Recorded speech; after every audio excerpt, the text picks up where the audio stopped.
Bonsoir à tous et bienvenue sur France 3 Limousin. Ils étaient au cœur de la catastrophe sur les lieux de l'explosion qui a fait 171 morts dans le port de Beyrouth. L'équipe de l'ONG Pompiers de l'Urgence Internationale basée à Limoges avait envoyé 20 bénévoles au Liban. Barbara Menke en faisait partie. Elle est notre invitée. Nous reviendrons ensemble sur cette mission de secours. Et ce Liban meurtri, vous y étiez dans ce port où a lieu cette explosion terrible. Barbara Menke, bonsoir. Vous faites partie de l'ONG Pompiers de l'Urgence Internationale et vous rentrez de mission sur place, une équipe de 20 personnes. Vous avez travaillé au cœur du sinistre et vos mots, ce sont ceux-là, une scène d'apocalypse. Oui, effectivement, ce sont les seuls mots qui me venaient à l'esprit devant l'ampleur du désastre dont on ne se rend pas forcément compte quand on arrive dans la ville de Beyrouth, mais quand on a devant nous toute la zone portuaire, alors là, on prend conscience effectivement de ce qu'ont dû être ces deux explosions. Donc c'est une image terrible, la première image, quand vous arrivez. Terrible. Il ne reste plus rien, tout a été rasé et après on prend conscience en allant au-delà du port qu'effectivement il y a des débris dans les rues, des débris de verre, des débris de matériaux et en regardant les bâtiments effectivement il y a plus de vitres et ça va très très loin donc l'explosion et au-delà de ça le soufflement a tout emporté.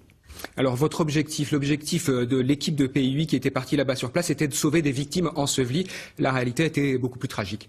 La réalité a été différente. Après, on part toujours avec une intention et la réalité est souvent tout autre. Nous n'avons pas pu extraire des victimes vivantes. Je pense qu'on en a pris conscience assez vite quand on a été sur les lieux du sinistre.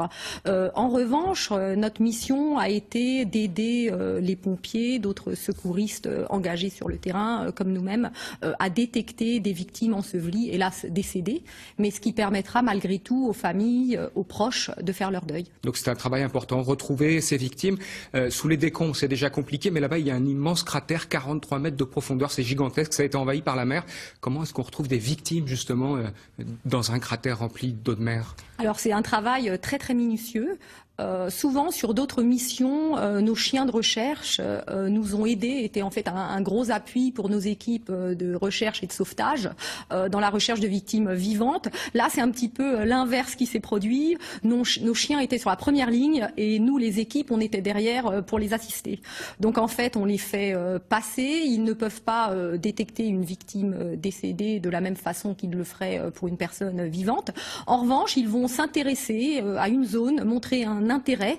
Un deuxième chien va repasser derrière pour confirmer cet intérêt. Et à partir de là, le travail de déblaiement, lui-même très minutieux, commence.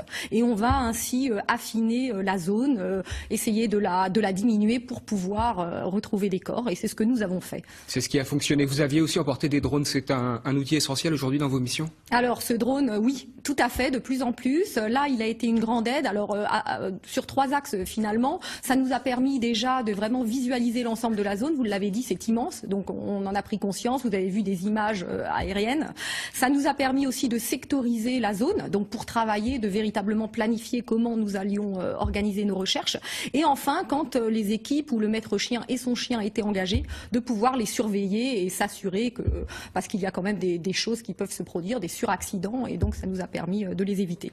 Écoutez, merci Barbara Menke d'être venue nous expliquer votre mission là-bas sur place. Et vous allez reprendre votre vie de pompier et vous travaillez à Toulouse, je crois. C'est exact et je suis à la caserne de Caraman, donc au SDIS de Haute-Garonne. Merci à vous.